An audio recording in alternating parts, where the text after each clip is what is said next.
মুরগি রোস্ট বাসায় খুব সহজভাবে আমি যেভাবে রান্না করি আপনারা সেভাবে দেখবেন, ইনশাল্লাহ যারা নতুন তারা পারবেন। তো প্রথমে আমি টক দই আর একটু লবণ দিয়ে একটু লেবুর রস দিয়ে মুরগির পিসগুলো কেটে ধুয়ে রেখেছিলাম, সেটাকে মাখিয়ে রেখে দেবো। অবশ্যই এটা কাঁটা চামচ দিয়ে একটু ছিদ্র ছিদ্র করে দিবেন যাতে মশলাগুলোর ভিতরে ঢোকে।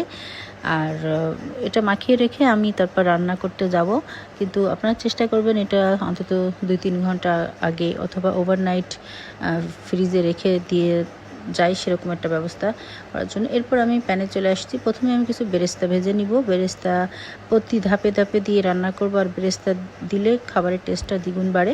তো বেরেস্তা ভাজার সময় কিছুটা ঘি দিয়ে দিব এর ভিতর। আর বেরেস্তাগুলো হয়ে গেলে আমি এখানে পেঁয়াজ বাটা ইউজ করব। পেঁয়াজ বাটা দিয়ে আমি মশলাটাকে একটু কষিয়ে নিব, কারণ পেঁয়াজ বাটা আর কাঁচা গন্ধটা বের না হওয়া পর্যন্ত করব। আমি এদিকে মশলা একটা রেডি করতেছি, যে বেরেস্তা ভেজে রেখেছিলাম সেই বেরেস্তা, টক দই, টমেটো সস এগুলো দিয়ে আমি এটাকে একটা পেস্ট তৈরি করে নিব। আর অন্যদিকে আমি আবার মুরগিগুলো হালকা ভেজে নিয়েছি, যেন উপরের ইয়েটা শক্ত না হয়, জাস্ট একটু হালকা লালচে কালার। দেখছেন তো কেমনভাবে ভেজেছি। ভেজে উঠিয়ে নিয়ে তারপর আমি সেই তেলের ভিতর পেঁয়াজ বাটা, রসুন বাটা, আদা বাটা, তারপর যে পেস্টটা করে রাখছিলাম ওইটা দিয়ে সুন্দর করে কষিয়ে নিব। কষাতে কষাতে আমি এর ভিতরে একটু রোস্টের মশলা দিব।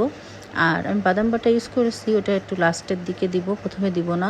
এরপর পেঁয়াজ বেরেস্তা দিব। ওই যে বললাম ধাপে ধাপে পেঁয়াজ বেরেস্তা দিব আমি, সেভাবে পেঁয়াজ বেরেস্তা দিয়ে তারপর মুরগিরগুলা এর ভিতর ছেড়ে দিয়ে কিছু সময় নাড়াচাড়া করে আমি এর মধ্যে পানি দিয়ে দিব ঝোলের যতটুকু প্রয়োজন। মাংসটা সিদ্ধ হওয়ার পরে আমি যতটুকু রাখবো।